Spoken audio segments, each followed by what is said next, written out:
Hi guys, Assalamualaikum and welcome back to another brand new video. তাহলে চলেন আজকে চটপট করে কিছু আরেকটা ক্রাফটিং করা যাক। আমার অনেক ক্রাফটিং করতে মন চাচ্ছিল, তো ভাবলাম যে কি দিয়ে ক্রাফটিং করা যায়। তখন এদিকে ওদিকে তাকিয়ে দেখি আমার বাসায় লেফট ওভার কেকের বোর্ড রয়ে গেছে। আমার বোন এটা মাঝে মাঝে রেখে দিত যে কেক বানানোর সময় আবার কাজে লাগবে। তো আমি ভাবলাম যে এটা দিয়েই কিছু একটা করা যাক। অনেকদিন ধরে তো দেখছি সবাই শুধু ক্লে দিয়ে বোর্ডের মধ্যে অনেক কিছু করছে এবং লিপান আর্ট করছে। তো আমি মনে করলাম যে একটু ভিন্ন কিছু করা যাক।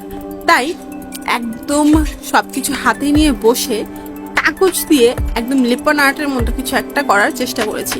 তবে শুধু কাগজ নয়, আমার কাছে একটা ছোট্ট আয়না, মানে ভাঙা আয়নার কিছু অংশ ছিল, তো সেটা দিয়ে কোনো মতে আমি একটা আর্ট করেছি। অ্যান্ড ট্রাস্ট মি, কমপ্লিট হওয়ার পর এটা দেখতে অনেক সুন্দর লেগেছে।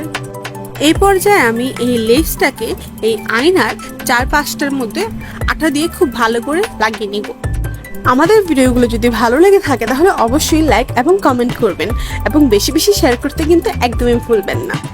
জানেন এই কেক বোর্ডটা পাওয়ার জন্য আমাকে যে কত কিছু পোহাতে হয়েছে, আমার বোনের হাতে বকা খেতে হয়েছে। তাই আমি এই কেক বোর্ডটা নিয়ে যথাসম্ভব চেষ্টা করব ভালো কিছু করার। এই পর্যায়ে আমি আমার এই যে সাদা লেসটা আছে, এই লেসটা আমি এই বোর্ডের শেষ কোণা দিক দিয়ে লাগিয়ে দিব। যদিও এটা লাগানোর পরে সুন্দর লাগছে, তারপরেও আমার কাছে এটা একটু খালি খালি মনে হচ্ছিল। তাই এর মাঝখানে যে ফাঁকা জায়গাগুলো আছে এইখানে আমি ছোট ছোট আয়না লাগিয়ে দিয়েছি। অ্যান্ড দ্যাটস ইট, এটা রেডি। কিন্তু এখন একটা ছোট কাজ বাকি আছে, এটাকে ঝোলাতে হবে। তাই ঝোলানোর জন্য আমি পেছনে একটা সুতা দিয়ে সুন্দর করে কাগজ দিয়ে আটকিয়ে একটা হ্যাঙ্গার বানাবো। ভিডিওটি শেষ পর্যন্ত দেখার জন্য অনেক অনেক ধন্যবাদ। ঠিক এভাবেই আমাদেরকে সাপোর্ট করতে থাকবেন।